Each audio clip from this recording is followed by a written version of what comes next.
თქვენ ხო გრიზლი ხართ ზედმეტსახელად? კი, გრიზლი ვარ. და თქვენ ზამთარში რატო არ იბრძოდით გეძინოთ? გამარჯობა გილოცავთ მოგებას. მადლობა. როგორი ემოციებით ხართ? ნუ ჯეჯირობით სრულად ვერ შევიგრძნობ ამ ემოციებს. ძალიან კაია. მიუხედავად იმისა, რომ ყბა და ცხვირი მტკივა, ძალიან ბედნიერი ვარ, მისწორდება რა. თქვენ მეტოქეზე რა სიტყვით? აი, ჩემი აზრით ძალიან მაგარი ბიჭი იყო და მართლა ძალიან კარგი წინააღმდეგობა გაგიწიათ. კი. მართლა ძალიან მაგარი ბიჭია. არა მარტო ფიზიკურად, არამედ სულიერად ვაჟკაცი ადამიანია. გიო, შემოგევლე ძმაო, მგელი ხარ. წარმატებებს გისურვებ აწი ძმაო.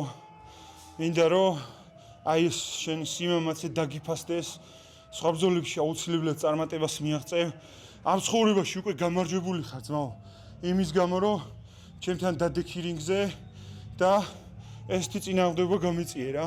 მადლობას გიხდი მე ამისთვის და ბედნიერი ვარ რომ გაგიცანი ძმაო. აუ, იცით რა მინდა გითხრათ? თქვენ ხო გრიზლი ხართ ზედმეტსახელად? კი, გრიზლი ვარ. და თქვენ ზამთარში რატო არ იბრძოდით გეძინოთ? ხო და ზოგის თავს ვილოკავდი, ზოგის რას და პიში მე და ჩემი წინა ოპონენტები და ღრნიდი.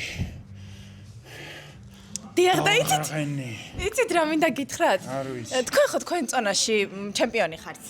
არაფერი ჩემპიონი არ ვარ, პირველი ბრძოლა ჩავატარე და მოვიგე. დიახ და მე ჩემპიონი რო გახდებით თქვენ წონაში, მინდა რომ მე გამოგიწევთ, იმიტომ რომ ჩემ წონაში მე ჩემპიონი ვარ, 45 კილო აქ არავინ არ არის. აუ, მეფსია რა, ბოდიში წავალ მე. კარგით, მადლობა დიდი წარმატებები.